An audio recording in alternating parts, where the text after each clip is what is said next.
थी अहिल्या जो पत्थर की हो गई थी ना। ये दोनों ऋषि गौतम और उनकी पत्नी अहिल्या बड़े प्रेम से रहा करते थे। एक बार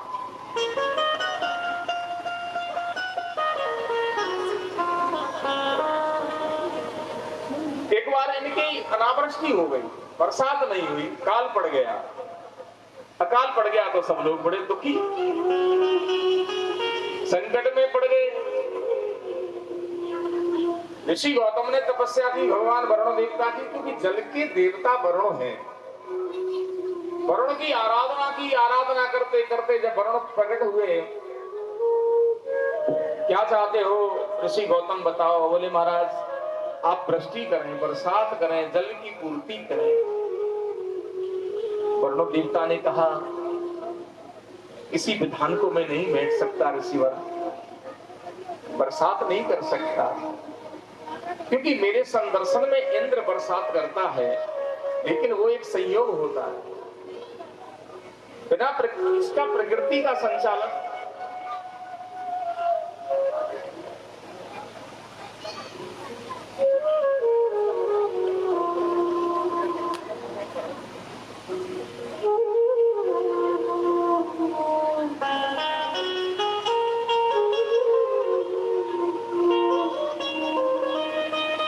महाराज आप बरसात नहीं कर सकते तो हमारे लिए जल की व्यवस्था तो कर सकते हैं।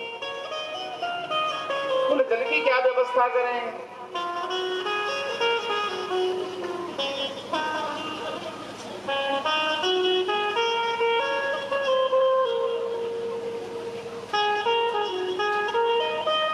ऋषि गौतम से कहा, बोले आप ऐसा करो ये गड्ढा खोदो, उसमें मैं जल भरूंगा।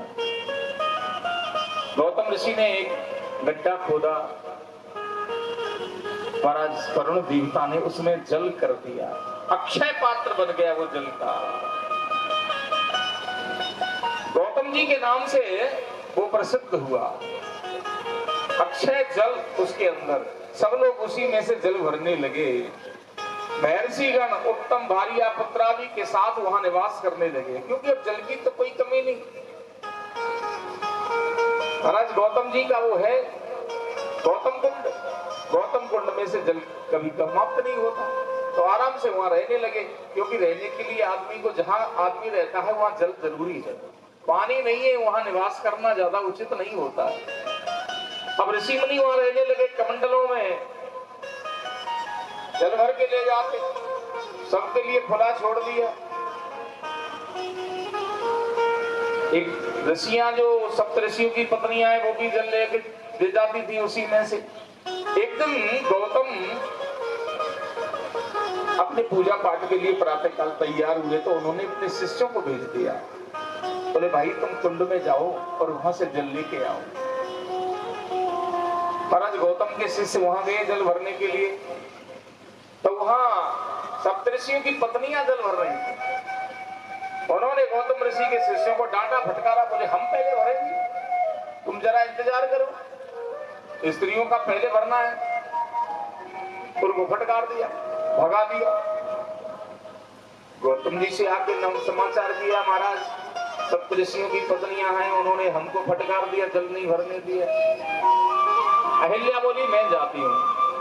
अहिल्या जब जल भरने के लिए गई ही उस कुंड में से, तो उससे भी कुछ कहनी सुनी कर दी सप्तऋषियों की पत्नियों ने। उनको बड़ा बुरा लगा, भाई जिसका कुंड जिसकी तपस्या से जिसने बनवाया उसी को ही जल भरने के लिए मना किया जा रहा है, तो बुरा लगेगा। जबकि ऋषि गौतम पत्नी उनकी अहिल्या दोनों परोपकारी जीव हैं, वो चाहते तो पहले से ही अवरुद्ध कर देते, किसी को जल नहीं लेने देते। लेकिन ये प्रकृति की जो 5 वस्तुएं हैं वो सबकी हैं।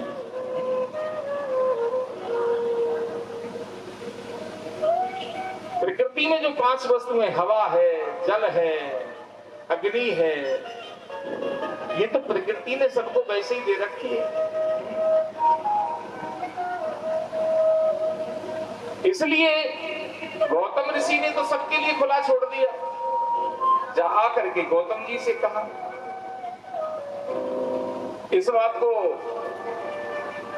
जब सप्तऋषियों ने जाकर के कहा अपने अपने पतियों से, ऋषियों से, तो फिर ऋषि लोग भी गौतम जी पर नाराज हो गए।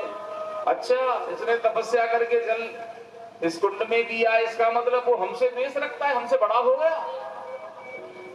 ऐसी मन में भावना कर ली। उन्होंने सोचा इसका बदला गौतम से लेना पड़ेगा। इस गौतम को हम आश्रम से बाहर ही निकाल करके रहेंगे।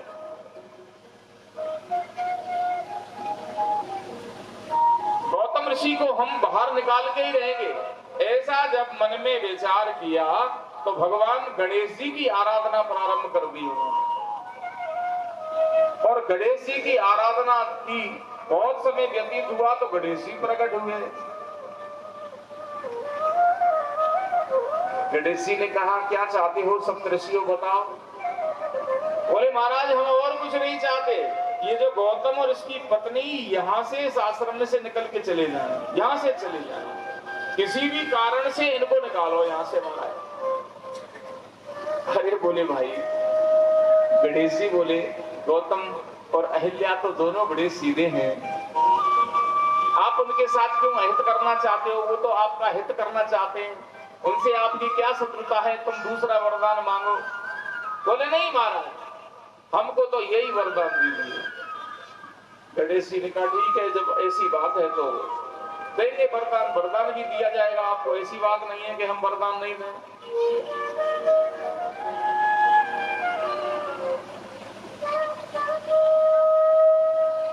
गणेश जी ने सोचा कि अब कैसे गौतम और पत्नी को निकालें। छल किया गणेश जी ने, क्योंकि देवताओं की वरदान मांगा तो वो पूर्ति गणपति को करनी पड़ेगी। तो उन्होंने क्या किया, गौतम जी ने अपने आश्रम में कुछ क्यारियों में कुछ बो रखा था, छोटी छोटी, एक छोटी लघु वाटिका, उसमें बोया हुआ था। तो गणेश जी गाय का रूप बना करके उसमें घुस गए। वो गाय भी कैसी, बिल्कुल मूर्ति जैसी गाय, उसमें घुस गए। अब गौतम जी बाहर आए तो गौतम जी ने एक तरीके से वैसे ही इशारा करके, निकलो निकलो निकलो, ऐसे करके बस थोड़ा सा स्पर्श किया। तो ये नहीं कोई डंडे से मारा हो या कोई बात हो, थोड़ा सा स्पर्श किया। अब उनको तो लांछन लगाना था, थोड़ा स्पर्श किया और झट से गाय गिर गई और मर गई। अब गाय मर गई तो वो बड़े दुखी बेचारे, गौतम जी ये क्या हुआ, मैंने तो ऐसा कुछ नहीं किया, ये गौ हत्या मेरे पे लग गई। बड़े दुखी हो गए गौतम। अहिल्या से कहा, महाराज आपने प्रहार? बोले नहीं, मैंने गाय पर कोई प्रहार नहीं किया, केवल स्पर्श मात्र से ही ये मर गई। अब उनको तो बहाना चाहिए। ऋषियों ने कहा, ये गौ हत्यारा है, गौतम गौ हत्यारा है, इसको निकालो यहाँ से। उससे कहने लगे, तेरा मुख देखने का धर्म नहीं है, तुम यहाँ से चले जाओ आश्रम छोड़ करके। इस प्रकार की स्थिति बनी। गौतम बड़े भोले भाले। गौतम ने ऋषियों से कहा, भाई ऋषियों, ये गौ हत्या का पाप मेरे से जाने अनजाने में हो गया। जाने में तो नहीं, अनजाने में हुआ है। मैंने स्पर्श मात्र इस गाय का किया, इससे कैसे मेरी मुक्ति हो,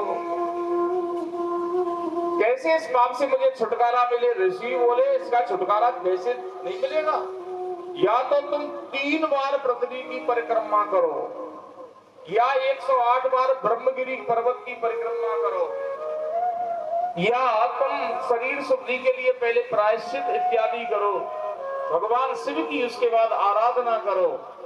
इस प्रकार, या फिर 11 बार इस पर्वत की परिक्रमा, गंगा को बुलाओ, स्नान करो, तब जाके कहीं तुम्हारी शुद्धि होगी। गौतम जी बोले, इससे बढ़िया है इसकी परिक्रमा की जाए, क्या भगवान शिव की आराधना की जाए। उन्होंने ब्रह्मगिरी पर्वत की परिक्रमा की और भगवान शिव का पार्थिव बनाया। पार्थिव बना करके भगवान शिव के पार्थिव में और पूजा अर्चना करने लगे। जैसे ही पूजा अर्चना की तो भगवान शंकर वहां प्रकट हुए और प्रकट होकर के कहने लगे, हे ऋषि गौतम, आप मुझसे वरदान मांगो। ऋषि गौतम कहने लगे, महाराज सबसे पहले बात तो ये है कि मैं इस गौ हत्या के पाप से दूर हो जाऊं महाराज, इसकी निवृत्ति हो जाए, ये सबसे पहला। महाराज भगवान शंकर मुस्कुराए और कहने लगे, गौतम ये तुम्हारे साथ छल हुआ है। तुम पापी हो ही कहां जो निष्पाप हो जाओ। तुम पापी नहीं हो, इसलिए तुम पाप मुक्त होने का तो प्रश्न ही नहीं उठता। कोई पापी होता तो पाप मुक्त होने का प्रश्न उठता। इसलिए सही बात तो ये है कि तुम्हारे साथ इन सप्तऋषियों ने छल किया है। गणेश जी की आराधना करके गौ बना करके गणपति को भेजा है। सारी बात का पता लग गया तो गौतम जी नाराज नहीं हुए। यही तो संत की पहचान है। उन्होंने कहा बहुत अच्छी बात महाराज, मेरा तो बड़ा हित किया। अगर वो ऐसा नहीं करते तो मैं क्यों आपकी आराधना करता और काहे को आपकी प्राप्ति होती। इसलिए मैं तो ये मानता हूं कि मेरे साथ जो हुआ बहुत अच्छा हुआ। ऋषियों ने मेरा उपकार ही किया है, जिससे आपका दर्शन तो हुआ। प्रभु आप प्रसन्न हैं तो मुझे गंगा को दीजिए, लोक का कल्याण होगा। ब्रह्मा जी के द्वारा जो जल शेष बचा था वहां भक्त वत्सल शिव जी ने वही महर्षि गौतम को प्रदान कर दिया। उस समय वही जल परम सुंदर स्त्री के रूप में प्रकट हुआ। गौतम ने उस जल की स्तुति करके प्रणाम किया। गंगा से कहा, सदाशिव ने गौतम जी को पवित्र करो। 28वां कलयुग जब तक आएगा, जब तक मां गंगा वहीं रहेगी। शिव जी कहने लगे, गंगा मैं तुमसे पृथक भी नहीं हूं। और सिंहरासो यदा स्याद वह गुरु सर्वसुहृतमः यदा वयं च सर्वे स्वागमिष्यामो न संशया। एकादश च वर्षाणि लोकानां पातकं पहे शालितं यद् भवेदेवं मलिना स्म सरिदवरे। जब सबका उपकार करने वाले बृहस्पति सिंह राशि पर स्थित रहेंगे तब हम लोग तुम्हारे पास निवास करेंगे। 11 वर्ष पर्यंत संसारी पुरुषों के पाप धोते धोते जब लोग मलिन हो जाएंगे तो 12वें वर्ष यहाँ पर कुंभ लगेगा। तो यहाँ पर कुंभ भी लगता है। त्र्यंबकेश्वर में 12 वर्ष के बाद कुंभ लगता है, जब सिंह राशि में बृहस्पति आता है। बृहस्पति एक राशि में 1 वर्ष चलता है। गंगा गौतमी नाम से वो लिंग त्र्यंबक नाम से विख्यात हुआ, जो कि गौतमी तट पर निवास करते हैं। गौतमी के तट पर यही त्र्यंबकेश्वर ज्योतिर्लिंग, जिसकी पूजा करने से अरिष्टों का नाश होता है। अकाल मौत जिसकी कभी नहीं होती, जो त्र्यंबकेश्वर पर पूजा करते हैं। ऐसा ये त्र्यंबकेश्वर का महत्व। सूत जी कहते हैं ये बंबई के नासिक जिले में पंचवटी से 18 मील दूर ब्रह्मगिरी पर्वत पर गोदावरी के तट पर स्थित है। बोलो त्र्यंबकेश्वर महादेव की। हर हर महादेव।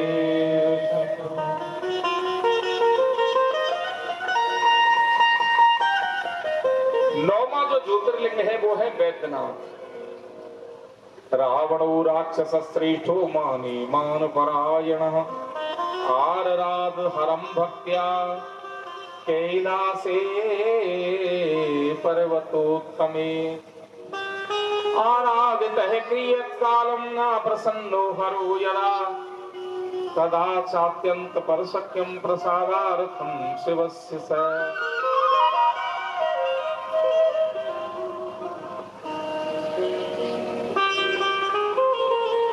एक बार रावण ने बड़ी भारी भगवान भोलेनाथ की आराधना की। रावण भोलेनाथ का बहुत बड़ा भक्त है। कैलाश पर्वत पर जाकर के उसने बड़ी भारी आराधना की। उसने जमीन में एक गड्ढा खोदा और उसमें अग्निहोत्र यानी हवन करने लगा। और हवन भी इतना राक्षसी हवन, महाराज रावण के 10 शीश पूर्ण आहुति के रूप में अपना एक सिर काटता और हवन कर देता।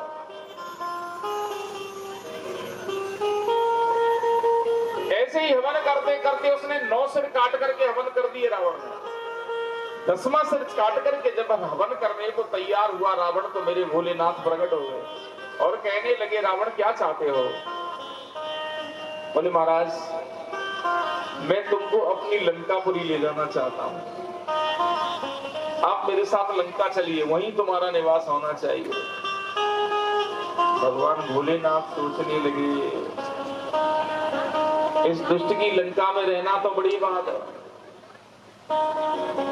कैसे इस दुष्ट की लंका में रह सकता हूं, लेकिन चूंकि इसने वरदान मांगा है इसलिए कुछ तो करना ही पड़ेगा। भगवान भोलेनाथ बोले आप मेरे ज्योतिर्लिंग को ले जाइए, लेकिन एक शर्त है रावण, इसको बीच में कहीं रख मत देना, अगर बीच में रख देगा तो फिर नहीं उठूंगा मैं। रावण बोला, महाराज इतना तो भार में सहन कर ही लेता हूँ, बीच में काहे को रखूंगा, आप रख दीजिए। और उस भगवान के ज्योतिर्लिंग को लेकर के रावण चल दिया लंका में। अब जैसे ही लंका में जाने लगा, भगवान भोलेनाथ जाना नहीं चाहते थे, उन्होंने वरुण देवता का आवाहन करके ऐसी स्थिति प्रकट की कि रावण को लघु शंका की स्थिति बनी।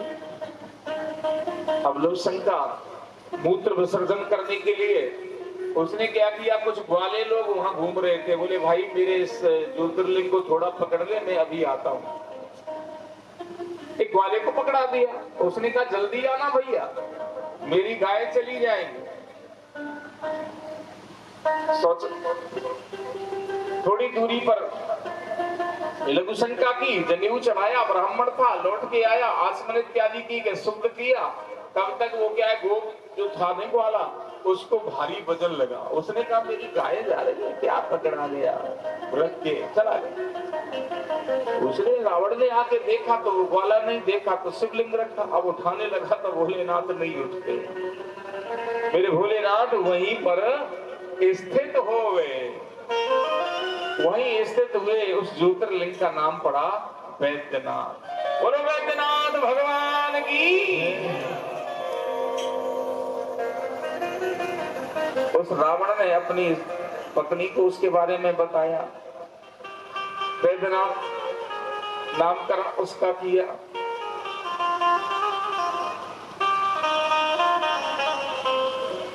रावण इतना भगवान भोलेनाथ का भक्त हो गया, उसने चराचर को अपने बस में कर लिया। देवता लोग बड़े दुखी हुए और उन्होंने जाकर के भगवान से निवेदन किया, बोले महाराज इतना बड़ा शक्तिशाली भगवान भोलेनाथ का भक्त हो गया ये रावण, और भोले बाबा की भी बड़ी कृपा है इसके ऊपर, इसलिए महाराज कोई ऐसी कृपा करो जी ये भोलेनाथ इस रावण से नाराज हो जाए। अब इसके लिए कौन उपयुक्त रहेगा? नारद को बुलाया और नारद को कहा कि तुम ही जाओ रावण के पास। नारायण नारायण करते हुए रावण के पास पहुंच गए। बड़ा सत्कार किया रावण ने नारद जी का, आओ ऋषिवर आओ, आप लोग तो भ्रमण करते रहते हो, हमारी लंका में कभी आते ही नहीं। हाँ बोले रावण आज मैं आया हूं, तुम भी भोलेनाथ के परम भक्त हो, सुनाओ आपने कैसे तपस्या की? बोले महाराज ज्यादा तो कुछ नहीं, मैं कैलाश पे गया था, भगवान भोलेनाथ की मैंने बड़ी भारी तपस्या की और भोलेनाथ मेरे ऊपर प्रसन्न है, और आज भी भोलेनाथ इतने प्रसन्न है कि पूछो मत, सब कुछ उन्होंने दे दिया।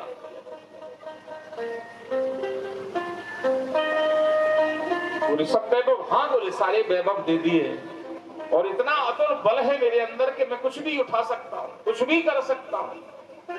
नारद जी बोले तुम काहे को भोले बाबा के चक्कर में पड़े हो, तुम भोले बाबा को नहीं जानते, रावण तुम नहीं समझते, ऐसे तो भोले बाबा कहते ही रहते, कभी तुमने अपने बल की कभी परीक्षा ली? महाराज जरूरत ही नहीं पड़ी, मेरे नाम से ही सब लोग डरते, कभी युद्ध करने की जरूरत नहीं पड़ती। तो बोले एक काम करो, कैलाश पर्वत पे फिर जाओ। क्या करना है? बोले तुम कैलाश को ही उठाओ, कैलाश को उखाड़ो, अगर तुम में शक्ति है तो पता लग जाएगा कि भोले बाबा ने तुमको शक्ति दी है कि नहीं। कैलाश को उखाड़ लोगे तो अब उसकी बुद्धि बिगड़ गई, बोला भोलेनाथ के कैलाश को उठाने के लिए चला रावण। रावण पहुंचा और जैसे ही कैलाश को उठाने लगा तो एक दूसरे से टकराने लगे। कैलाश पर रहने वाले निवासी, उधर भोले बाबा पार्वती दोनों बैठे हैं। भोले बाबा ने, अरे ये कैसे पार्वती जी बोली, ये आपका वो है शिष्य, गुरु दक्षिणा दे रहा है महाराज, अभी पलट देगा इसको। मेरे भगवान भोलेनाथ नाराज हो गए और नारद जी नारायण नारायण कह के चले आए। उनको तो यही करना है भगवान भोलेनाथ। पार्वती शंकर से बोली, महाराज आपका शिष्य आपको गुरु दक्षिणा दे रहा है। भगवान ने साफ दिया, अरे दुष्ट रावण, दुर्मते तू घमंड मत कर, अब शीघ्र तेरे हाथों से घमंड को चूर करने वाला कोई उत्पन्न होगा। साफ दे दिया भगवान भोलेनाथ ने। उसी साफ के कारण भगवान अवध में राम के रूप में अवतरित हुए, जिन्होंने रावण का संहार किया। बिहार प्रांत के संथाल जिले में बीसीडी स्टेशन के पास और दक्षिण में हैदराबाद से कुछ दूरी पर परवड़ी जंक्शन के परली स्टेशन के पास ये बैद्यनाथ ज्योतिर्लिंग। बोलो बैद्यनाथ भगवान की। क्या शंकर भोले की बम भोले करके आराधना करें तो मेरे भोले दौड़े चले आते।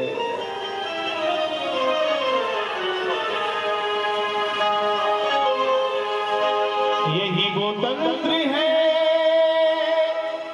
यही वो मंत्र है, यही वो तंत्र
नाम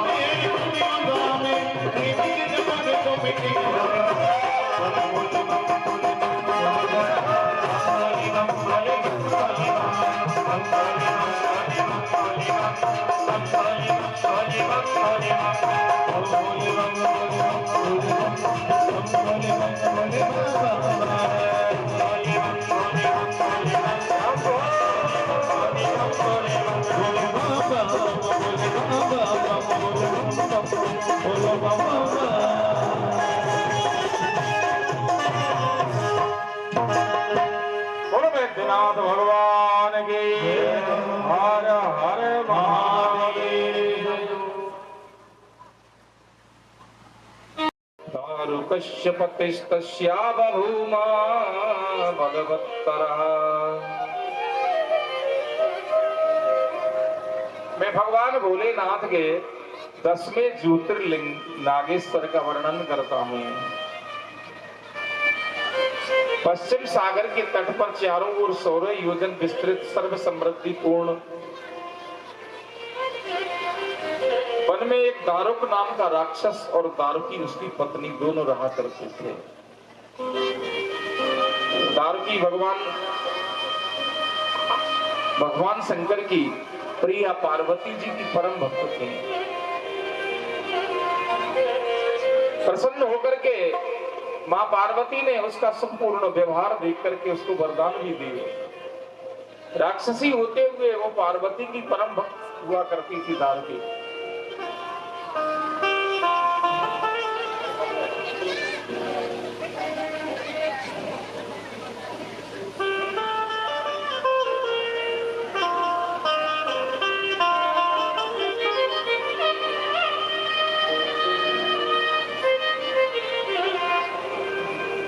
आज तो कूलर भी नाराज हो गया हमसे, पता नहीं क्यों।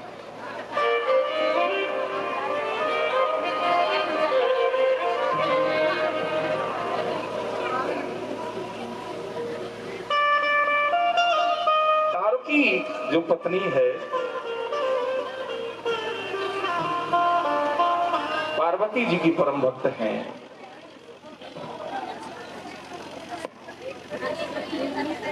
शामिनावे साख्यम परात्मनः ज्योतिरूपम यथा जातम परमं लिंगमुत्तमम्।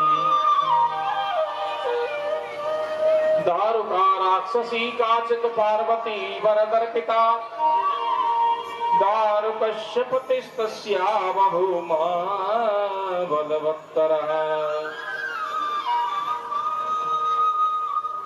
वहां वो दारुकी दोनों रहा करते थे।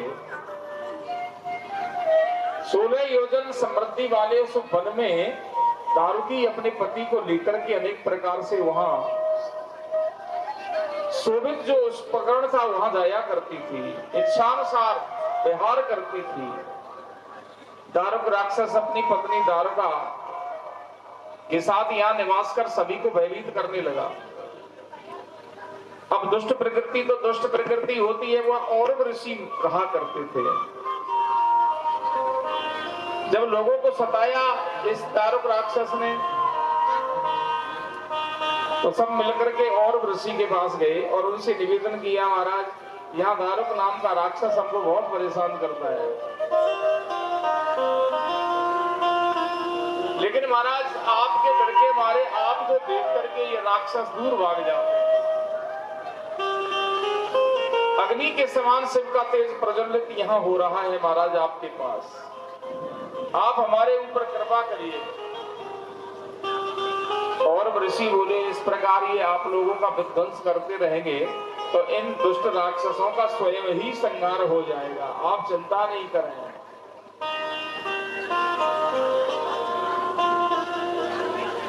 इस प्रकार और ऋषि ने उनको प्रताड़ित करके वहां से भगाने की योजना बनाई। इंद्रादि देवता भी वहां आ गए, उपस्थित हो गए उन दुष्ट राक्षसों को मारने के लिए। तो दारुक दारुकी दोनों बड़े दुखी विचार कर रहे हैं सब राक्षस लोग कि अब क्या किया जाए, हम कहां पर जाएं, हम युद्ध करें तो मारे जाएंगे, न करें तो भी मारे जाएंगे। अपनी जाति पर ऐसा संकट आया तो दारुका जो राक्षसी है वो बड़ी दुखी हो गई। क्या करना चाहिए? उसने भवानी माँ पार्वती जी की फिर आराधना की, उनसे मांगा वरदान। बोले माते हम कैसे सुखपूर्वक भ्रमण कर सकती हैं? माता ने उनको जीवन दान दे दिया। बोले तुम ऐसा करो, समुद्र में चली जाओ। पंख युक्त हिमालय पर्वत के समान उड़ती हुई शिव भक्त वो राक्षसी समुद्र के मध्य में चली गई, अपने परिवार को भी वहीं ले गई और समुद्र के भीतर रहने लगी। अब समुद्र के अंदर कुछ नावें जो जाती थी, उनमें जो मनुष्य जाते थे उनको पकड़ लेते थे, उनको बंदी बना लेते थे, किसी को मार डालते थे, पर पृथ्वी पर डर के मारे वो नहीं आते थे। एक समय वहां चारों ओर से मनुष्यों से भरी हुई बहुत सी नावें उन्होंने देखी और पकड़ लिया। बलवान राक्षसों ने उन्हें अपने नगर में लाकर लोह श्रृंखला से बांध करके और उन्होंने कारागार में डाल दिया। उनमें एक सुप्रिय नाम का वैश्य था, वो भगवान शंकर का, भगवान भोलेनाथ का विशेष रूप से पूजन करता था, भगवान भोलेनाथ का भक्त था। शिव पूजा के बिना वो कभी रह नहीं सकता था। शिव पूजन करके असमर्थ होने पर वो ओम नमः शिवाय इस मंत्र का स्मरण करके ध्यान करता था, मनसा पूजन किया करता था। जब कहीं आदमी अकेले में फंस जाए, उसे मनसा पूजन कर देना चाहिए आंख बंद करके। मनसा पूजन का, मनसा भजन का मतलब क्या है? केवल मन में। अब घर में तो अपन बैठे बैठे चलो पूजा कर रहे हैं, कोई बात नहीं, पूजा कर लेंगे, सारी सामग्री हमारे सब पास रखिए। और कहीं बाहर सफर में जाना पड़ गया, 24 घंटे रेलगाड़ी में बैठे हैं, तो फिर कहां से आएगी सामग्री? तो उसके लिए मानसिक पूजा। मानसिक पूजा का मतलब आंख बंद करो और आंख बंद करके ऐसा ध्यान करो कि हम भोले बाबा के सामने बैठे हैं, हमारे सामने थाली है, भोले बाबा सामने है, उसमें दूध भी रखा है। तो ध्यान करके मन ही मन ऐसा मन में करो कि हम भोले बाबा पे दूध चढ़ा रहे हैं, पूजा कर रहे हैं, और अंत में मन ही मन में आरती कर लो। इसको कहते हैं मनसा पूजा, मानसिक पूजा। वो मानसिक पूजा किया करता था। दारुक राक्षस के एक सेवक ने वैश्य के आगे स्थित हुए शिव जी का सुंदर स्वरूप देखा। यथार्थ उस चरित्र को जाकर के दारुक से उसने कह दिया, तो दारुक आया और उस वैश्य से कहने लगा कि मेरे आगे आगे सत्य बोलोगे तो तुम्हारी मृत्यु नहीं होगी, अन्यथा तुम मारे जाओगे। मेरी बात कभी झूठी नहीं होती है, सत्य सत्य बताओ। सत्य बता दिया। लेकिन एक बात बताऊं, झूठ बोलना पाप है या झूठ बोलना पुण्य है? बोलो, पाप है कि पुण्य? पाप है।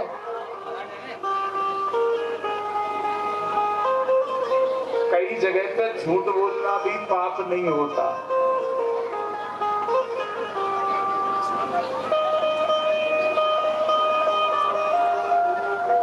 घर में देखो, बताऊं आपको कौन कौन सी जगह झूठ बोलने से पाप नहीं लगता। स्त्रीषु नर्म विवाहे से प्रत्यर्थे प्राण संकटे, गौ ब्राह्मण हिंसायाम आनृतम स्यात् जुगुप्सितम। ये शास्त्र का वचन है। स्त्रीषु, अगर स्त्रियों को मनाने में झूठ बोलना पड़े आदमी को तो पाप नहीं लगता।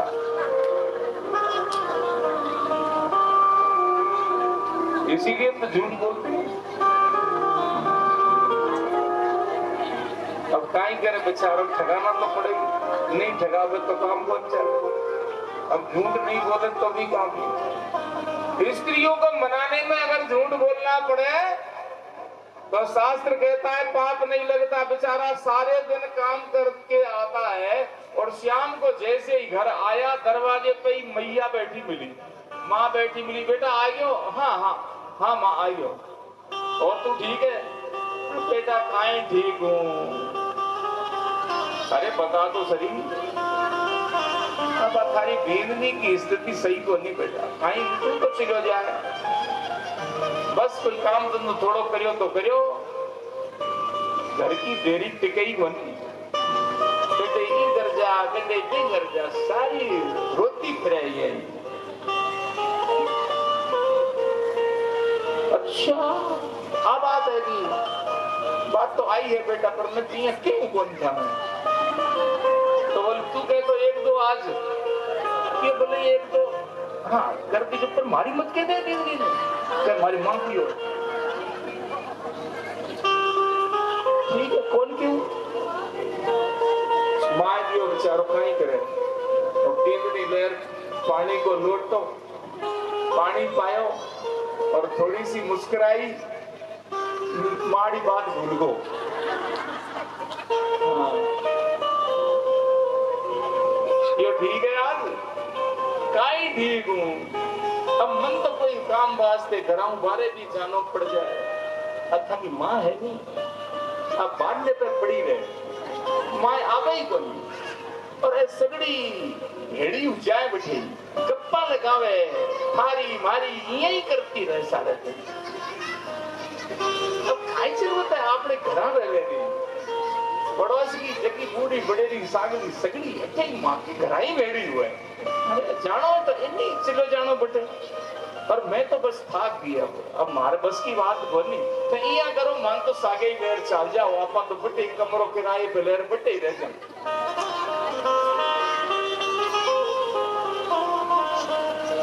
चिंता मत कर कियो, तो छोड़ के भायो भी को ब्याह हो जाए ना, तो बस नींद नहीं रोटी पानी वास्ते आज ही पछ आपा सागे ही लेर चल गया माथा।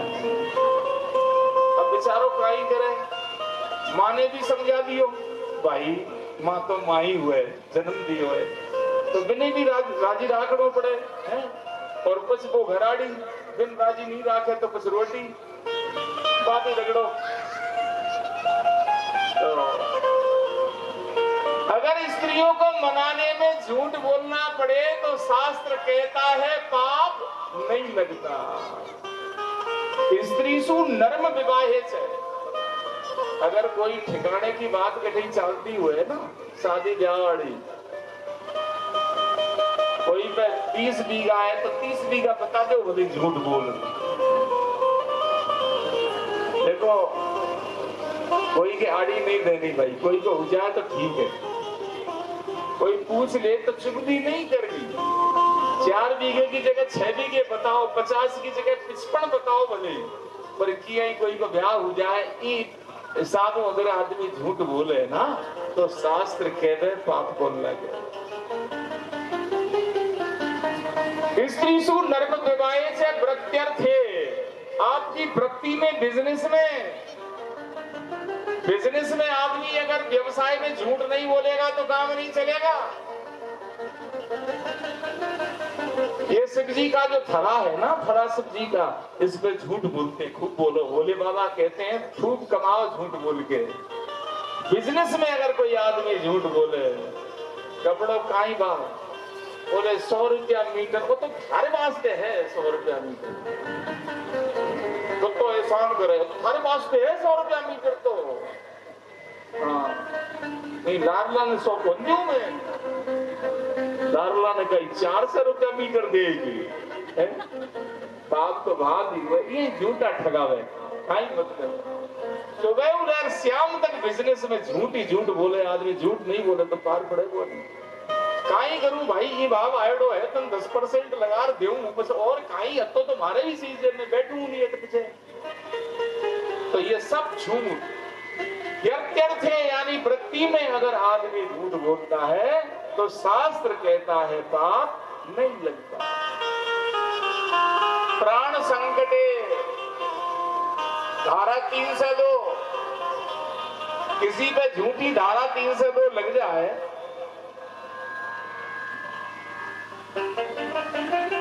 मृत्यु का आशय, उसमें झूठी गवाही देने से अगर किसी की मौत बच जाए, फांसी की सजा बच जाए, तो ऐसे समय पे शास्त्र कहता है झूठ बोलने में दोष नहीं लगता। और गौ ब्राह्मण हिंसाया, देखो कोई कसाई और गाय को ले जा रहा था। अब कसाई का काम क्या है? गाय को मारना। अब गाय कसाई से छूट के भागी आगे। अब आगे आगे गाय और लारे लारे पीछे वो कसाई जाए। आगे गांव में भीतर गयो तो कोई व्यक्ति खड़ा, उससे पूछी, बोले भाई तूने इधर गाय को जाते हुए देखा? अब उसने सोचा भाई झूठ बोलना तो पाप है, सत्य बोलना चाहिए। उसने कहा हाँ गाय इधर गई है। तो मुझे बताओ उसने अच्छा काम किया क्या? सत्य बोल के नहीं किया ना। फिर आगे वाले मोड़ पे दूसरा व्यक्ति मिला, उसने पूछा कि भाई इधर तूने गाय को जाते देखा? उसने कहा मैंने तो नहीं, पता ही नहीं भाई। उसने सोचा झूठ बोलूंगा तो पाप लगेगा और सत्य बोलूंगा तो ये गाय को मारेगा, इसलिए उसने कहा भाई मेरे को कुछ पता नहीं। उसने ना सत्य बोला ना झूठ बोला। आगे गया तो तीसरे वाले से पूछा, बोले भाई तूने इधर गाय को जाके देखा? उसने देखा था, उधर गाय गई थी, पर वो समझ गया ये तो कसाई है, गाय को मारेगा। उसने झूठ बोल दी, बोले नहीं इधर नहीं गई, वो तो इधर गई है। उसने झूठ बोल करके रास्ता बदल दिया, और रास्ता बदल दिया झूठ बोल के, तो गाय के प्राण बच गए कि नहीं? गाय के प्राण बच गए। तो ऐसे समय पे अगर झूठ बोला जाए तो क्या पाप लगेगा? नहीं लगेगा ना। गौ ब्राह्मण हिंसायाम आनृतम स्यात् जगुंसुतम, इन स्थानों पर झूठ बोलने में पाप नहीं लगता। दारुक कहने लगा अगर तू झूठ बोलेगा छोड़ूंगा नहीं, मारूंगा। वैसे ने कहा कुछ नहीं जानता, इतना सुनते ही राक्षसों को मारने की आज्ञा दी। शिव का स्मरण करने लगे, संकीर्तन मन में करने लगे वो वैश्य, भगवान हमारी रक्षा करो रक्षा करो। ऐसा करके उन्होंने भगवान भोलेनाथ का ध्यान किया। वैश्य ने उनका पूजन किया, पशुपति अस्त्र प्रदान किया, स्वयं संहार मेरे भगवान शंकर ने आकर के उन दुष्टों का कर दिया। बोलो शंकर भगवान की, हर हर महादेव। उस स्थान पर महाराज ज्योतिर्लिंग स्वरूप नागेश्वर नाम से तथा देवी पार्वती नागेश्वरी नाम से प्रसिद्ध हुई।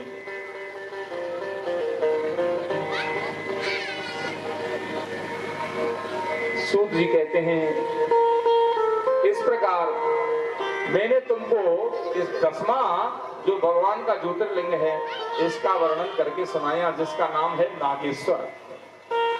ये नागेश्वर ज्योतिर्लिंग बड़ौदा गुजरात में गोमती यानी द्वारका से 13 मील की दूरी पर है। गुजरात में है ये ज्योतिर्लिंग। और 11वां जो ज्योतिर्लिंग है वो है श्वेतबंध रामेश्वरम। ये बिल्कुल श्वेतबंध रामेश्वरम की कथा हम लोग सुनते रहते हैं, क्योंकि इनकी स्थापना राम जी ने की थी। भगवान ने जब राम अवतार लिया तो रामचंद्र जी बोले, हे वीरेश्वर भाई लक्ष्मण, मैं प्यासा हूं, मुझे जल की आवश्यकता है, अतः तुम शीघ्रता से बानरों द्वारा जल मंगा करके मुझे पिलाओ। रामचंद्र जी का वचन सुनकर के महाराज वानरगण जल लेने के लिए 10 दिशाओं में गए और जल ला करके भगवान श्री राम जी के सामने खड़े हुए। लो महाराज आप जल पीजिए। उस स्थान को देखा तो महाराज मन में राम जी के विचार आया कि ये जो भूमि है बड़ी पवित्र है।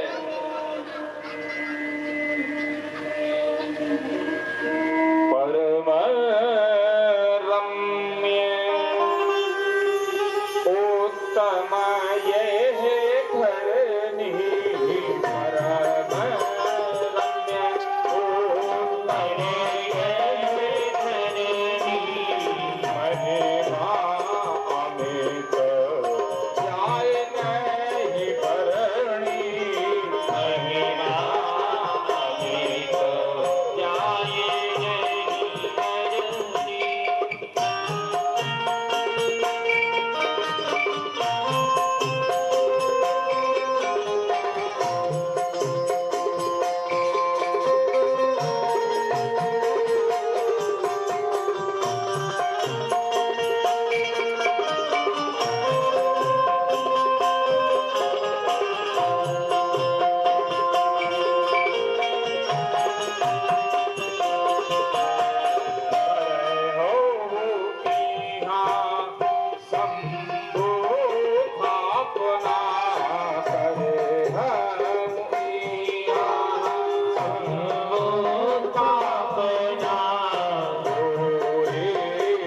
हृदय पर मैं कल्पना मोहि हृदय परम रत्न उत्तम ये धरणी परम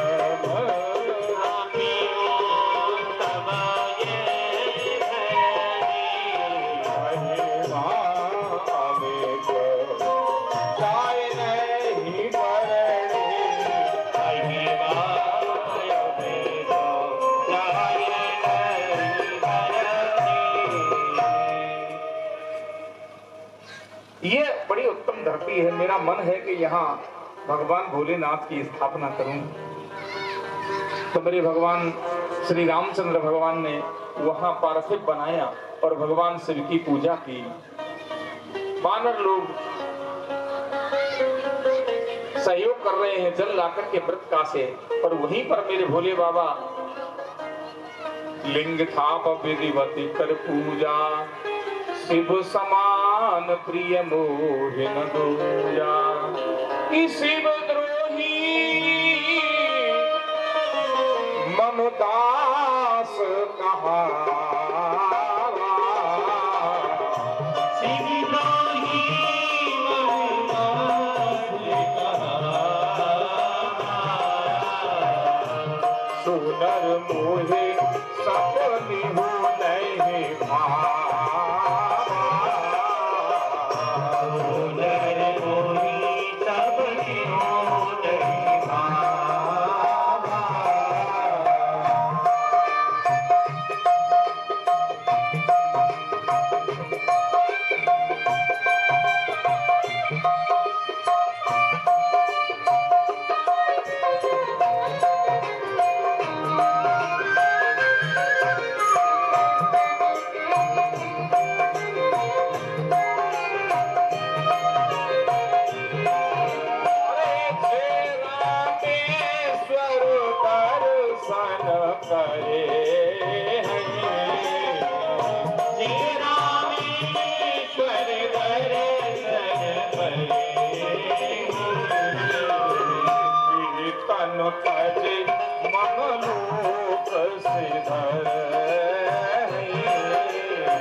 और भीतर जाकर के 22 कुंडों में स्नान किए हैं ना। किस किस ने किए हैं रामेश्वर? अरे बहुत ठीक है, ठीक है। 22 कुंडों में स्नान किया। हाँ, बोलो रामेश्वर रामेश्वरम भगवान की हर हर महादेव। श्वेत बंद रामेश्वरम की बड़ी विशिष्ट महिमा सूत जी कहने लगे, ऋषियों, ये भगवान का भोलेनाथ का 11वां ज्योतिर्लिंग और 12वां जो ज्योतिर्लिंग है उसका नाम है घुसमेश्वर। अतः परम च घुसमेशम ज्योतिर्लिंगमुदाहृतम् तस्यैव च सुमाहात्म्यं श्रूयतामसि सत्तमा। दक्षिणस्यां दिशि श्रेष्ठो गिरिर्देवेत संज्ञक महशोभान्वितो नित्यं राजते भूतदर्शनः। तस्यैव निकटे कश्चिद् भारद्वाजकुलोद्भवः सुधर्मानां विप्रस्य न्यवसत् ब्रह्मवित्तमः।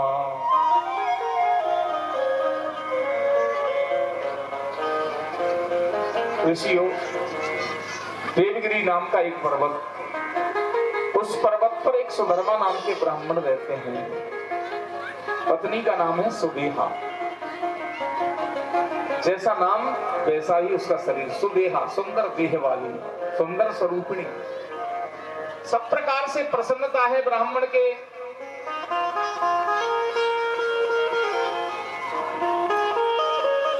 लेकिन एक ही समस्या, घर में कोई बेटा बेटी नहीं, इसलिए बड़ा दुखी है ब्राह्मण सुधर्मा। लेकिन विद्वान है, ज्ञानी है, इसलिए मन में तसल्ली कर लेता, ठीक है कोई बेटा बेटी नहीं है तो कोई बड़ी बात नहीं है, जैसी प्रभु की इच्छा जीवन जी लेंगे। कोई व्यक्ति देखो इस तरह का दुखी है, वो अपना जीवन भी काटता है, लेकिन कई बार क्या करते हैं, पड़ोसी लोग हमदर्दी भी जताते हैं और उसे याद दिलाते हैं। अब ऐसे दुख की बात बार कोई याद दिलाए तो उससे ज्यादा दुख होता है। समझा देते सुधर्मा ब्राह्मण सुदेहा को, बोले काहे को चिंता करती है, इस संसार में ना कोई किसी का भाई है, ना कोई किसी की बहन, ना बेटा ना बेटी। और फिर बेटा करता क्या है, मरने के बाद खोपड़ी में एक लाठी मारता है बस। ये लोग जाते हैं ना संस्कार कराने, इनको पता है बड़ा वाला बेटा जो होता है ना वो कपाल क्रिया करता है, खोपड़ी में लाठी मारता है, इसके अलावा कुछ नहीं करता है। और ये जो रिश्ते हैं ना संसार की, ये झूठे। भगवान से अगर रिश्ता बनाओगे तो वो पालन करेगा। मीरा ने पति माना तो पति रूप में दर्शन दिए, कभी पति का एहसास नहीं होने दिया अभाव का मीरा को। अर्जुन ने मित्र बनाए तो रथ चलाया अपने हाथों से। नरसिंह जी का पूर्व जन्म में बेटा माना तो बहन का मायरा भरा मेरे भोले भगवान कृष्ण ने। तो भगवान से हम रिश्ता जोड़ेंगे तो वो निभाएगा। संसारी बेटा रिश्ता निभाए ना निभाए ये जरूरी नहीं, पर भगवान जरूर रिश्ता निभाता है, समझाते। लेकिन नहीं, एक दिन वो पड़ोस में चली गई तो बड़ी विवाद होने लगा। कुछ स्त्रियां कहने लगी तू तो बन गया है, तेरे बेटा बेटी नहीं, तेरे जैसी का तो मुंह देखना ही बुरा, मुंह भी नहीं देखे। ऐसे भाषाओं का प्रयोग कितना बुरा है, कितना एहसास होता है। तेरे धन को कौन भोगेगा, हमारे मरने के बाद तो हमारा बेटा भोगेगा, तेरे को तो राजा ले लेगा। ऐसी बात कही तो उसके मन में टीस हुई। वो घर आई, घर आके रोने लगी। तो धर्मा ने पूछा देवी क्या बात है, काहे को रोती है? बोले महाराज एक बेटा बेटी तो कोई होना ही चाहिए, आप कैसा भी उपाय करो, अगर बेटा बेटी नहीं हुआ तो मैं मर जाऊंगी। तो बोले देवी ये हमारे हाथ की बात नहीं है, क्या कर सकते हैं? सुदेहा बोली ऐसा करो, अगर मेरे बेटा बेटी नहीं होते तो तुम दूसरा विवाह कर लो। सुधर्मा ने कहा ये अच्छी बात नहीं है, दूसरा विवाह करना ज्यादा अच्छा नहीं है। अपनी बहन को ले आई, उसका नाम था घुस्मा। बोले ये मेरी घुस्मा बहन है, मेरी छोटी बहन है, इसको ही तुम अपनी पत्नी बनाओ, और पत्नी बनाओगे ना इसके साथ विवाह करो, मैं इसको अपनी छोटी बहन है इसलिए प्रेम से रखूंगी, हमें कोई झगड़ा भी नहीं होगा। सुधर्मा ने बहुत समझाया लेकिन उसकी समझ में बात नहीं आई। प्यार करूंगी, अंत में ये हुआ उसने दूसरी शादी कर ली सुधर्मा ने। अब दोनों रहने लगे, अब विवाह कर लिया। धीरे धीरे स्थिति ये बनी, भगवान की भोले शंकर की कृपा, भगवान की कृपा से वो गर्भवती हुई। गर्भवती जब हुई तो उसे सुधर्मा ज्यादा प्रेम करने लगे, तो उसे ईर्षा होने लगी कि लो अब मेरी तो कोई बात ही नहीं पूछता। सौत तो सौत होती है,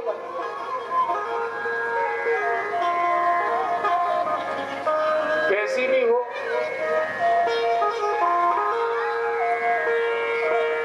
सौत आटे की हुए ना वही बूंदी हुए।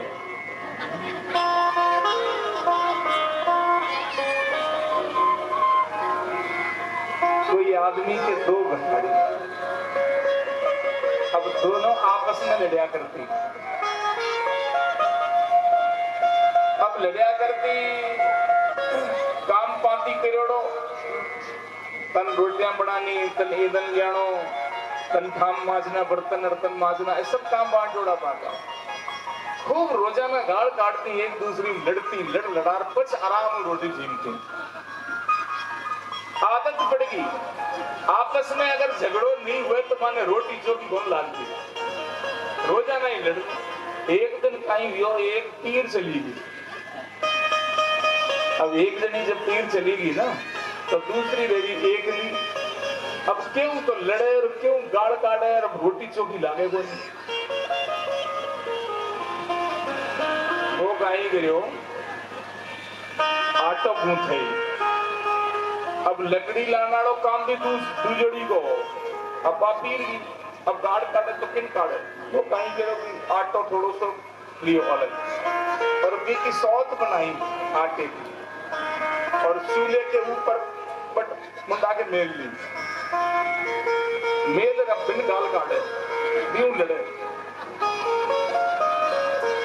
हट बैठी है तो ध्यान बनी ईंधन को नहीं मारे। ईंधन ने मिल गयो चार ले रहा अब दो चार गाड़ काटी गुंडी गुंडी।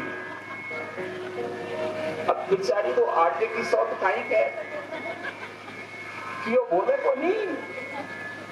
को नहीं मैसी क्यों की बोले तो कहीं वो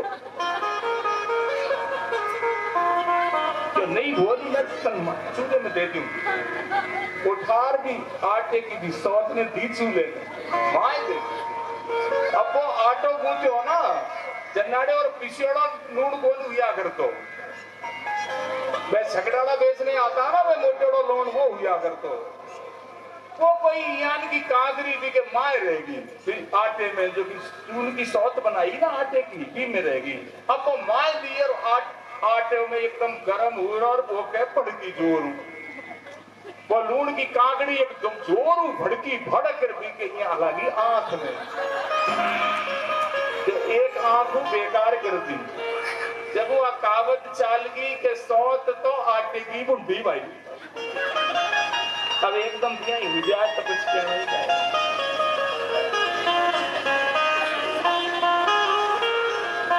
सुदेहा भले ही सगी बहन है अब ईर्षा होने लगेगी कि टावर हो तो भाई प्रेम तो पति को उसी से होना से स्वाभाविक है ना। अब उसको इतनी ईर्षा हो गई अब वो जो छोटी सुदेहा जो थी ना वो ईर्षा करती थी और जो भुसमा उसकी बहन थी वो भगवान भोलेनाथ की भक्त थी। रोजाना पार्थिव लिंग बनाती थी पूजा करती थी और उसका विसर्जन एक गड्ढे में जाके करती थी। अब वो बालक का जन्म हुआ तो बड़ी प्रसन्नता। महाराज अब भुसमा से ही प्रेम कर रहे सुधर्मा तो प्रेम करते करते जब बहुत समय व्यतीत हुआ तो वो ईर्षा से जलती थी। बालक बड़ा हुआ उसकी शादी हुई तो अब ऊपरले मन से तो प्रसन्नता जाहिर करे लेकिन खुशी नहीं। भले ही उसकी बहन ईर्षा से जलने लगी अपार दुख हुआ और पृथ्वी पे गिर के मन ही मन एकांत में रोने लगी। कैसे ही ये बेटा बहुत नहीं रहे। और उस दुष्टा ने एक दिन क्या किया समय पा करके उस दिन बहू नहीं थी बहू कहीं दूसरी जगह बेचारी सो रही थी और उस बेटे को जाकर के हथियार से कत्ल करके मार दिया। उसकी हत्या कर दी बेटे की। प्रातः काल हुआ उसने बहू ने जाकर के देखा तो सारा समाचार अपनी सास को बताया। सास को बताया तो वो भी साथ में झूठ मूठ रोने लगी नाटक करने लगी सब रोने लगे। क्या किया जाए। अब वो भुसमा जो थी भोले बाबा की परम भक्त थी उसने स्मरण किया मेरे भोले बाबा का। हे प्रभु क्या करें मेरा बेटा कहाँ गया ऐसा उसने कहा। वो शिवलिंग का विसर्जन करने गई और जैसे शिवलिंग का विसर्जन किया उसी गड्ढे में उसके बराबर में अपने बेटे को देखा तो वो भुसमा भगवान भोलेनाथ का कृतार्थ होने लगी। उसने सारी बात बता दी। भगवान शंकर प्रकट हुए बोले तुम्हारी बहन ने ही ये सब कुछ किया है। शिव जी बोले बरानने में तुम पर प्रसन्न हूं, तेरे पुत्र को सुदेहा ने मारा, अब मैं अपने इस त्रिशूल से उसे मारूंगा। उस्मा ने हाथ जोड़ के कहा, नहीं प्रभु, उसने मेरा विवाह करवाया, उसकी बुद्धि बिगड़ गई, उसकी आप रक्षा करें, उसे नहीं मारें, आप उसकी बुद्धि को अच्छी बनाएं। ऐसा कहकर के घुस्मा ने प्रार्थना की। वहीं महाराज घुस्मेश्वर के रूप में मेरे भोले बाबा प्रतिष्ठित हो गए। बोले घुस्मेश्वर भगवान की हर हर महादेव। ये हैदराबाद के पास दौलताबाद स्टेशन से 12 मील दूर बेरूल गांव के पास ये ज्योतिर्लिंग स्थित है। ज्योतिर्लिंग के 2 दर्शन करता है। ये 12 ज्योतिर्लिंगों का मैंने वर्णन किया। भगवान शंकर की जो आराधना करता है,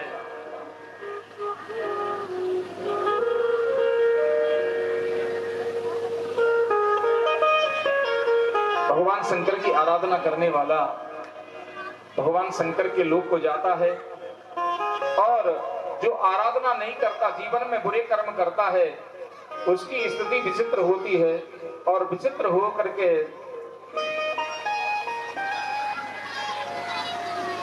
मेरे भगवान उसे नरकगामी बनाते हैं। ये नरक, किसी ने पूछा ये नरक कहाँ है भाई? स्वर्ग में है, स्वर्ग नरक ये कहीं यहीं पे है कि कहीं आकाश में है कि पाताल में है, कहां पर है? बोले ये जो नरक है ना, ये गर्भोद के ऊपर है। 28 प्रकार के नरक बताए गए हैं। जो 28 प्रकार के नरक हैं, उनमें जो प्राणी जहां जाता है उसी प्रकार उसकी दृष्टि उसी पर पड़ती है।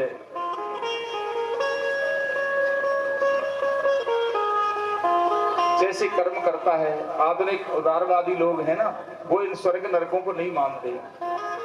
अब स्वर्ग नरकों को नहीं मानते तो उनकी स्थिति विचित्र है। उनके मन में तो ये है, कहां का स्वर्ग नरक किसने देखा है, बस आराम से मस्ती करो। लेकिन वास्तविकता ये है कि भगवान भोलेनाथ की पूजा, बिल्वपत्र भगवान भोलेनाथ में चढ़ाओ, दूध दही शहद घी इत्यादि से भगवान का अभिषेक करो। अगर भोले बाबा की कृपा हुई तो जीवन में सुख समृद्धि आएगी।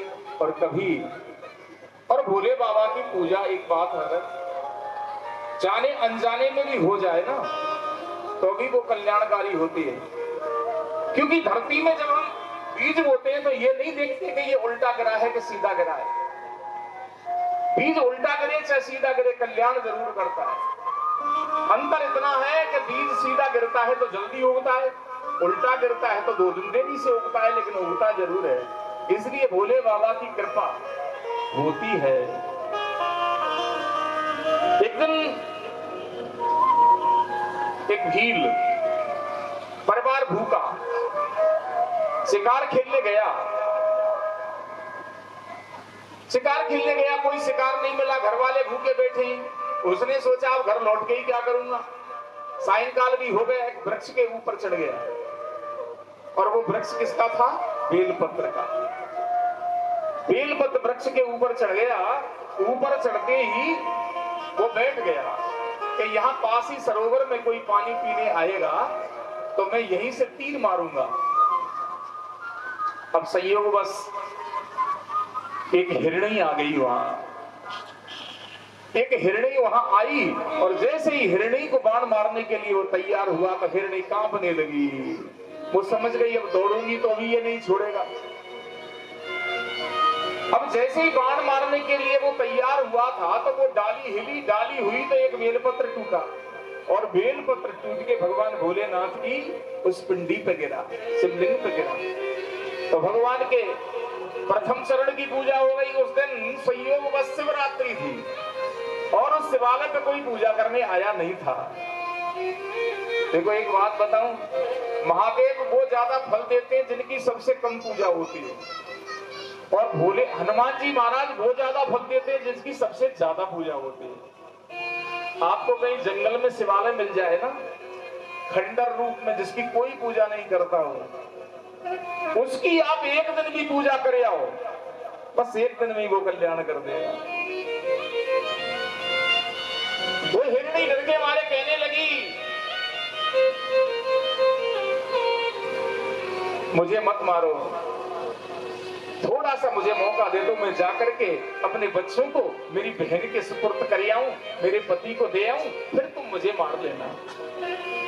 और मैं वचन देती हूं आ जाऊंगी। हिरने का कोई बात नहीं, वचन देती है तुम। उसने बात मान ली, वो चली गई। तब तक भटकता भटकता उस हिरणी का घर वाला वो हिरण आ गया। हिरण पे भी उसने इसी तरह जैसे बाण संधान किया, एक पत्ता फिर टूट करके गिरा बेलपत्र का, फिर भोले बाबा पे आ गया, दूसरे पैर की हो गई। तीसरी हिरणी आई, उसने भी यही वायदा किया कि मैं अपनी पत्नी को सौंप आऊं, बच्चों को। 4 बार इसी प्रकार वो हिरणी का परिवार आया और वायदा करके लौट गया। 4 बार भी जब उसने संधान किया तो 4 बार वो बेलपत्र टूटा और बेलपत्र टूट करके उस पे गिरा। चारों पैर की भगवान भोलेनाथ की जैसे ही पूजा हुई तो मेरे भोलेनाथ प्रकट हो गए और कहने लगे, भाई वरदान मांग ले। बोले प्रभु आप कौन? उधर वो चारों के चारों आ गए जो वायदा करके गए। तब तक उसकी बुद्धि 4 बार पूजा करने से सफल हो गई, क्योंकि बेलपत्र, इस बेलपत्र से मेरे भोले बाबा की पूजा की जाए। 3 हरे पत्तों में बहुत बड़ा बल है, इससे मेरे भोले बाबा मग्न हो जाते हैं। 3 पत्तों में क्या बल है जिसमें भोला मगन है। हरे 3 पत्तों में क्या बल है जिसे भोला मगन है। हरे पत्तों में क्या बल है जिसे भोला मगन है। हरे 3 पत्तों में क्या बल है जिसे भोला मगन है।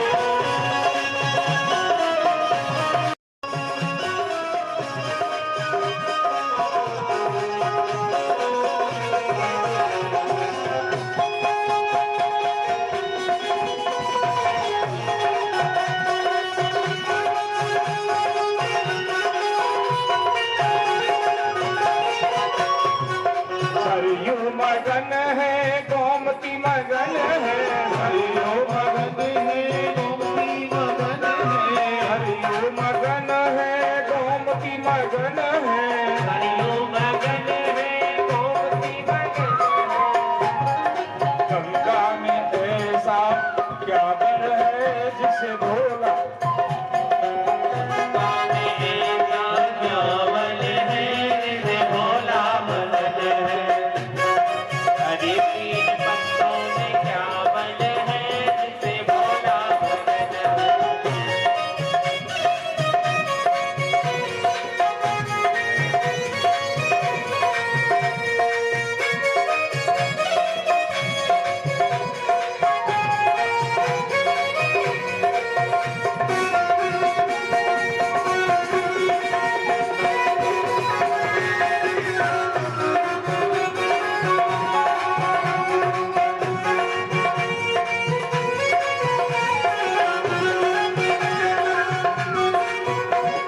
सूरज मगन है तारे मगन है। सूरज मगन है तारे मगन है। सूरज मगन है तारे मगन है। सूरज मगन है तारे मगन है। चंदा में ऐसा क्या बल है जिसमें भोला मगन है। गंगा में ऐसा क्या बल है जिसमें भोला मगन है। हरे 3 पत्तों में क्या बल है जिसमें भोला मगन है। हरे 3 पत्तों में क्या बल है जिसे भोला मगन है।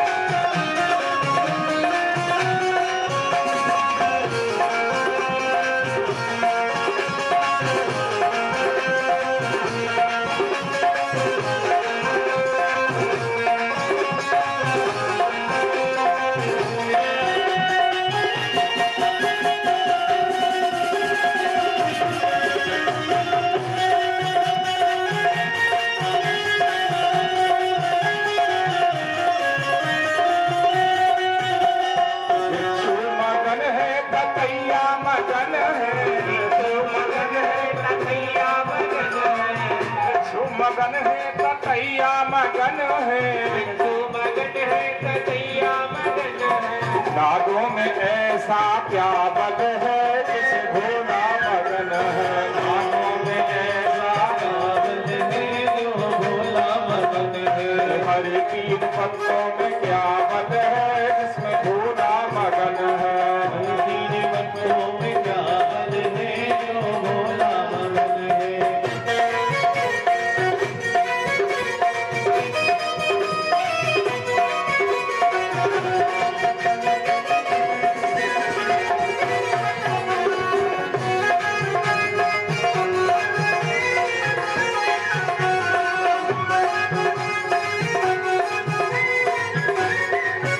अरे ढोलक मगन है मजीरा मगन है, ढोलक मगन है मजीरा मगन है, ढोलक मगन है मजीरा मगन है। डमरू में ऐसा क्या बल है जिसे भोला मगन है, डमरू में ऐसा क्या बल है जो भोला मगन है।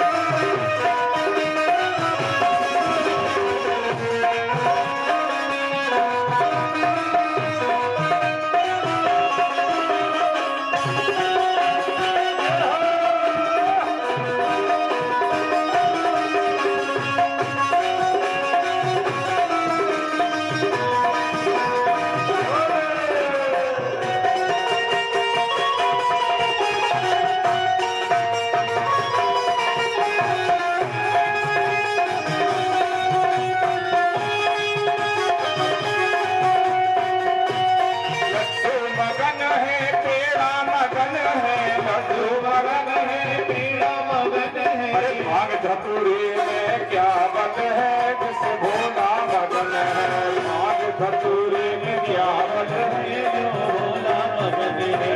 गणपति मगन है कार्तिक मगन है, गणपति मगन है कार्तिक मगन है, गणपति मगन है कार्तिक मगन है, गणपति मगन है कार्तिक मगन है। अरे घोड़ा में ऐसा क्या बल है जिसे भोला मगन है, ऐसा क्या बल है जिसे भोला मगन है। हरे तीन पत्तों में क्या बल है जो भोला मगन है, हरे तीन पत्तों में क्या बल है जो भोला मगन है।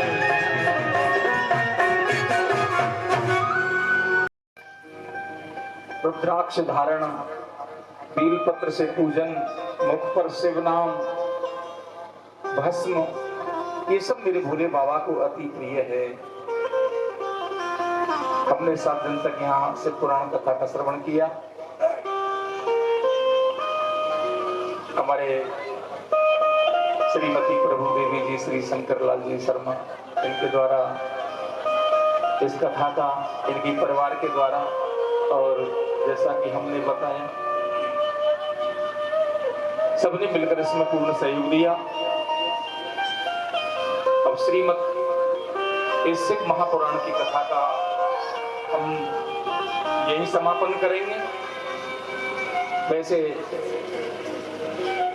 ये जो सिख पुराण की कथा फूलचंद जी, रामलाल जी, बीरबल, महेंद्र, भगवान आराम, महेश, विष्णु, राजू एवं समस्त लदोया परिवार की ओर से किया गया। लला के बालाजी मंदिर सिकराली पर, पिपराली पर हम लोग यहाँ बैठे हैं। बड़ा शुभ संयोग, कुणाल, श्रीमती सोनाली, गोविंद राम, मदन लाल जी, मुरारी लाल जी, समस्त परिवार, और विशेष रूप से यहाँ जिन्होंने तन मन से अपना पूर्ण सहयोग धन से भी, श्री भगवती प्रसाद शर्मा, डॉक्टर बाबूलाल शर्मा, कैलाश मित्तल जी, नरेंद्र स्वामी, बाबा अमरदास सेवा मंडल एवं दला का बालाजी सेवा समिति, सबकी ओर से, हमारे महेंद्र, दानाराम, दिनेश, मनीष, जीतू, संदीप, समस्त परिवार की ओर से इस कथा का आयोजन। और आप सब लोग जो मेरे समक्ष बैठे हैं, आप ये समझ लो, सबका नाम तो मैं नहीं ले पाऊंगा, लेकिन आप लोगों का जो प्रेम मिला है ना, वो बहुत सुंदर मिला। पिछली बार भगवान श्री कृष्ण की कृष्ण कथा हम लोगों ने श्रवण की थी और इस बार भोले बाबा की चर्चा हम लोगों ने की। पता नहीं क्यों दूसरी बार आया हूं आप लोगों से कुछ आत्मीयता बढ़ गई। ऐसा बैठ करके 7 दिन का समय पता ही नहीं लगा कैसे 7 दिन का समय निकल गया और ऐसा लग रहा है कि ये कथा तो चलती रहनी चाहिए, पर करें क्या, तुम भी गृहस्थी और मैं भी गृहस्थी, कैसे काम चलेगा। ये छोरियां इतने दिनों के लिए आई हैं ससुराल से कह के, ये भी वापस जाएंगी है? और हमको भी लगातार कथा करते करते तीसरी कथा, एक भी दिन का समय नहीं मिला। भगवान की गाथाएं चलती आ रही हैं। वैसे तो पूरा प्रयास किया है आप लोगों को कथा सुनाने का, फिर भी कोई गलती हुई हो तो आप लोग सब समझदार हैं, हम लोगों की उस गलती पर ध्यान नहीं दे करके हमारे साथ प्रेम रखें और इस तरह कृपा बनाए रखें। एक बार सब लोग भोले बाबा का नाम स्मरण करेंगे और उसके बाद सबसे पहले पूजन करेंगे और हमारे शंकर लाल जी, श्रीमती प्रभु देवी जी और आज की जिन्होंने आरती की है वो आएंगे। उसके बाद जो जिस तरह से आना चाहें या पूजन करना चाहें व्यासपीठ का, यहाँ व्यासपीठ का पूजन करें और जो रुद्राक्ष लेना चाहें प्रसाद रूप में तो यहाँ रुद्राक्ष भी हम देंगे तो वो भी ले जाएं। सबसे पहले आप आए, आप आ जाएं और व्यास पूजन करें सबसे पहले और इसके बाद नमः शिवाय, ओम नमः शिवाय, हर हर भोले नमः शिवाय, नमः शिवाय, हर हर भोले नमः शिवाय, नमः शिवाय, ओम नमः शिवाय, हर हर भोले नमः शिवाय, नमः शिवाय, ओम नमः शिवाय, हरि हरि भोले नमः शिवाय, नमः शिवाय, ओम नमः शिवाय, हरि हरि भोले नमः शिवाय, शिव गंगाधराय, हरि हरि भोले नमः शिवाय।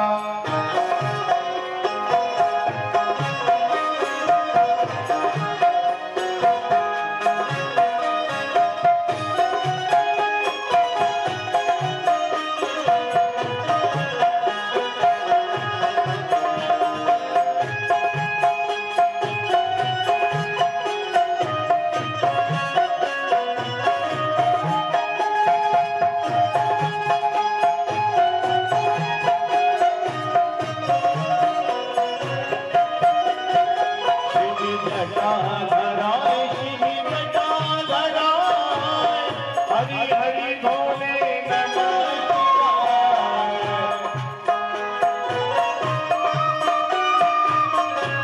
हरि भोले नमः शिवाय, जटाधराय शिव जटाधराय, हरि हरि भोले नमः शिवाय, जटाधराय शिव जटाधराय, हरि हरि भोले नमः शिवाय, नमः शिवाय, नमः शिवाय, हरि हरि भोले नमः शिवाय, नमः शिवाय, ओम नमः शिवाय, हरि हरि भोले नमः शिवाय।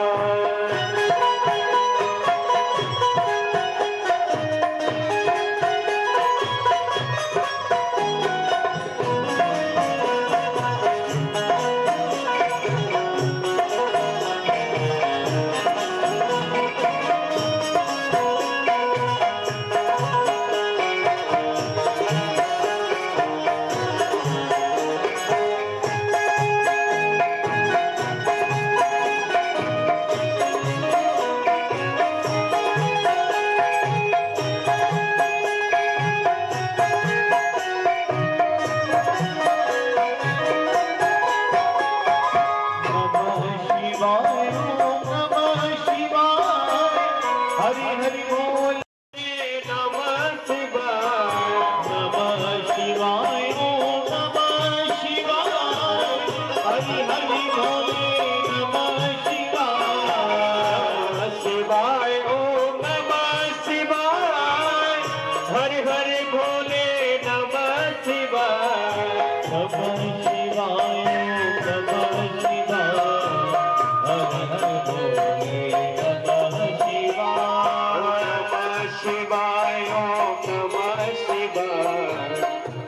हरि बोले नमः शिवाय।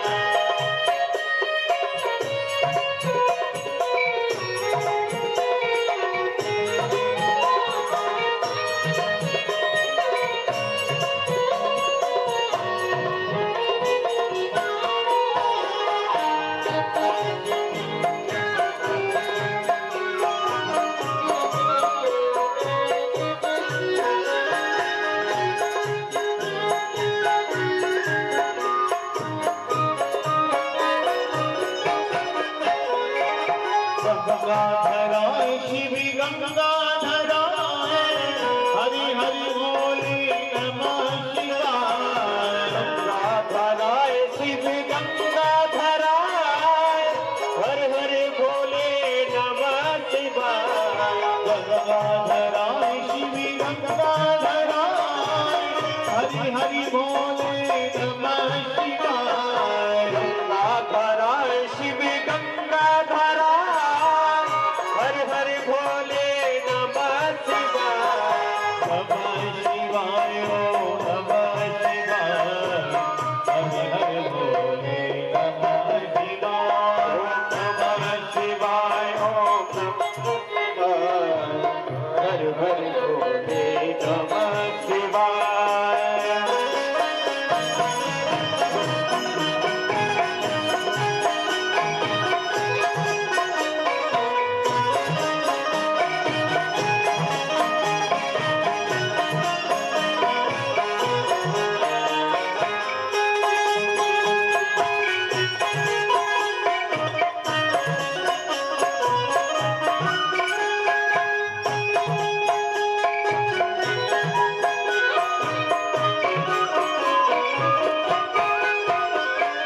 नमः शिवाय ओम नमः शिवाय। हरि हरि बोले नमः शिवाय।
तिहारी बाबा आए तिहारी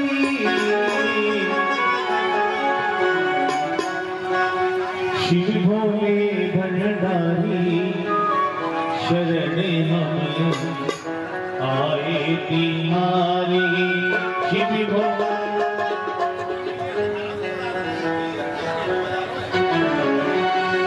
शिव भोले भंडारी शरण हम आए तिहारी शिव भोले भंडारी शरण हम आए तिहारी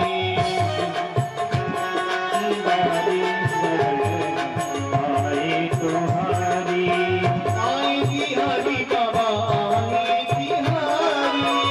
आए तिहारी बाबा आए तिहारी रखियो लाज हमारी ओ रखियो लाज हमारी शरण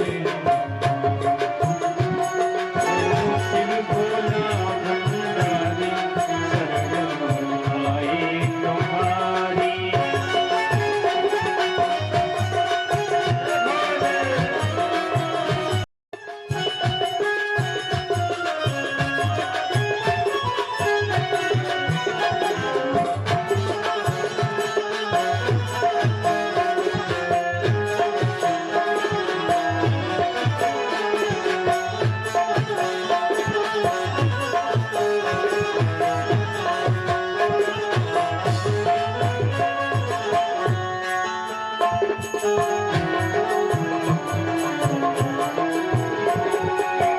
गले में सोहे मुंडों की माला गले में सोहे मुंडों की माला गले में सोहे मुंडों की माला गले में सोहे मुंडों की माला सिर पर बाधारी सिर पर बाधारी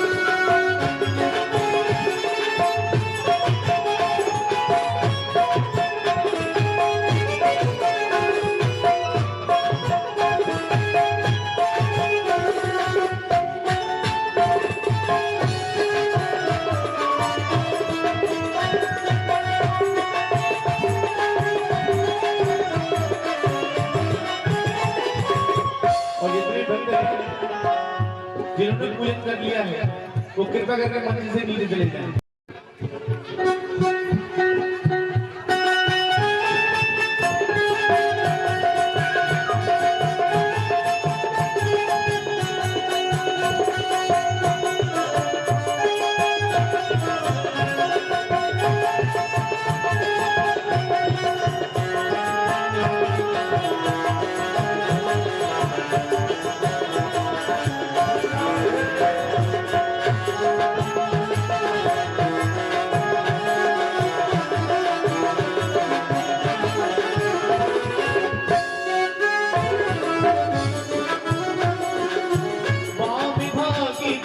जननी विराजे वाम भाग जग जननी विराजे वाम भागी जग जननी विराजे वाम भाग जग जननी विराजे शंकर मेरो भारी ओ शंकर मेरो भारी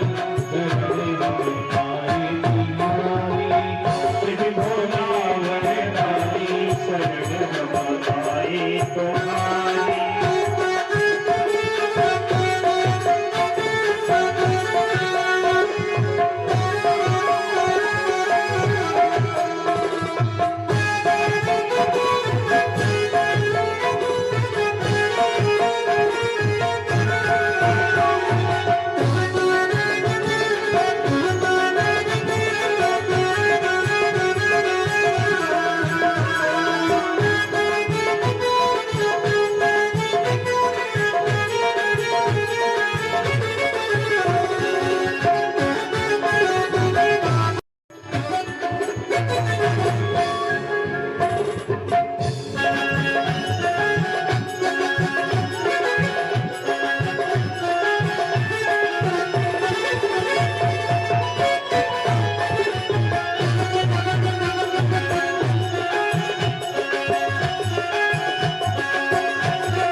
त्रिशूल धारी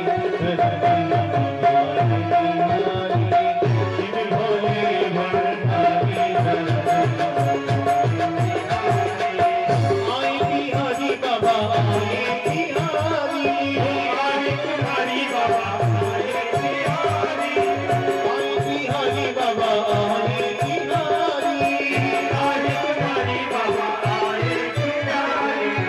रखियो लाज हमारी रखियो लाज हमारी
संकट हारी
बन के ब्रज की नारी वृंदावन आ गए।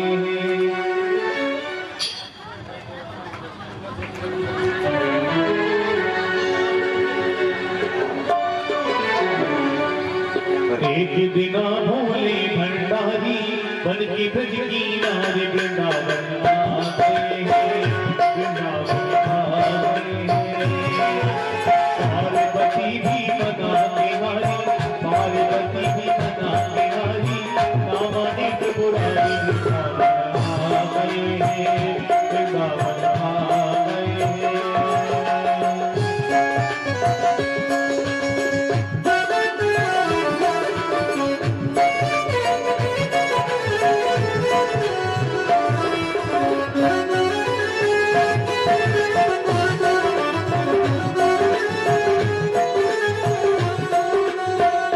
पार्वती से बोले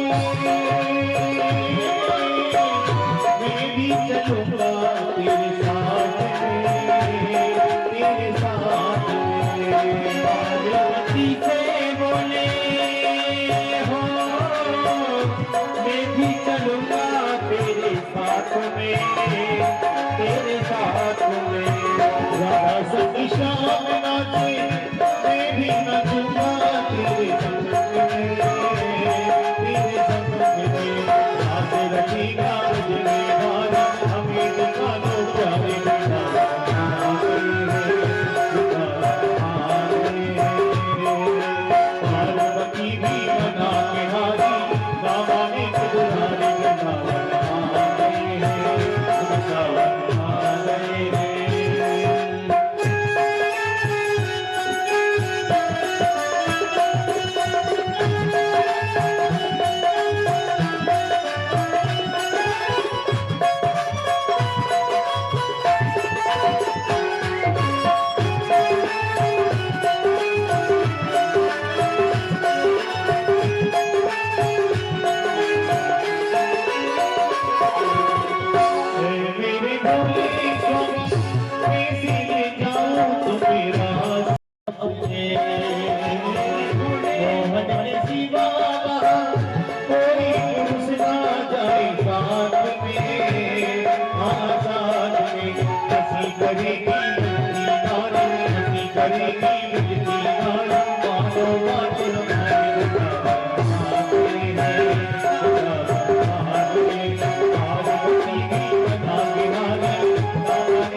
इस कथा के जो आयोजक हैं हमारे शंकरलाल जी और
हरि हृदय गुण गाता पार्वती माता सिंह को वाहन साजे कुंडल है साधा मैया कुंडल है साधा देवी बंधु रस गावत रस गावत रे करत गाता पार्वती माता सतयुग गीत शील लति गुणवर नाम सती कहलाता मैया नाम सती कहलाता हिमाचल घर जननी सतियन संगराता पार्वती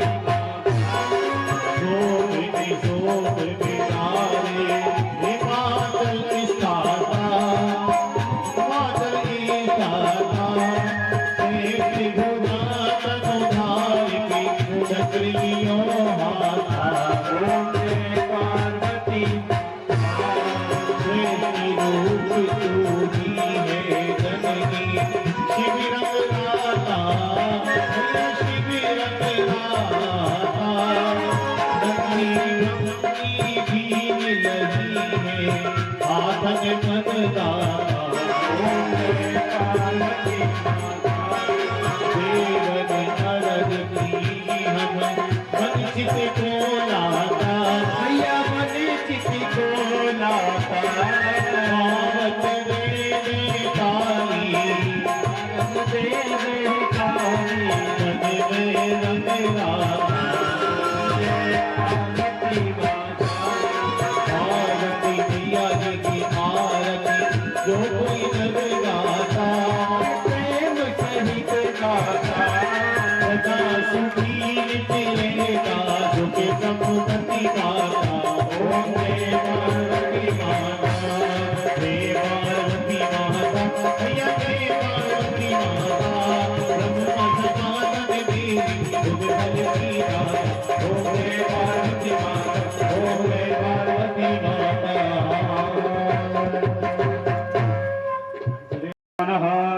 सजन्तद्रपूर्वे साध्याः सन्ति देवा हरिः ओम् एकदन्ताय विद्महे वक्रतुण्डाय धीमहि तन्नो दन्तिः प्रचोदयात् हरिः ओम् अञ्जनीनन्दनाय विद्महे वायुपुत्राय धीमहि तन्नो हनुमत् प्रचोदयात् हरिः ओम् तत्पुरुषाय विद्महे महादेवाय धीमहि तन्नो रुद्रः प्रचोदयात् श्रीवन्दिकावकुलचम्पकपाटलाब्जे पुण्डागजादिकरवीलरसाल्वपुष्पै विलवप्रभालतुलसीदलमञ्जरीभिः त्वाम्बोजयामि शिवशङ्कर मे प्रसीद नानासुगन्धिपुष्पाणि यथा कालोद्भवानि च पुष्पाञ्जलिर्मया देवागृहाणा परमेश्वरा मंत्रपुष्पाञ्जलिं समर्पयामि धर्म की जय हो धर्म की जय हो अधर्म का नाश हो अधर्म का नाश हो प्राणियों में सद्भावना हो प्राणियों में सद्भावना हो विश्व का कल्याण हो विश्व का कल्याण हो बोलो सत्य सनातन धर्म की जय हो बोलो गौ माता की जय हो बोलो नला के बालाजी महाराज की जय हो बोलो अमरदास बाबा की जय हो बोलो रमण रेती धाम की जय हो बोलो रमण बिहारी लाल की जय हो बोलो हनुमान जी महाराज की जय हो बोलो शंकर भगवान की जय हो हर हर महादेव हर हर महादेव काल हर कष्ट हर दुख हर दारिद्र्य हर हर महादेव शंभो सर्वे भवन्तु सुखिनः सर्वे सन्तु निरामया सर्वे भद्राणि पश्यन्तु मा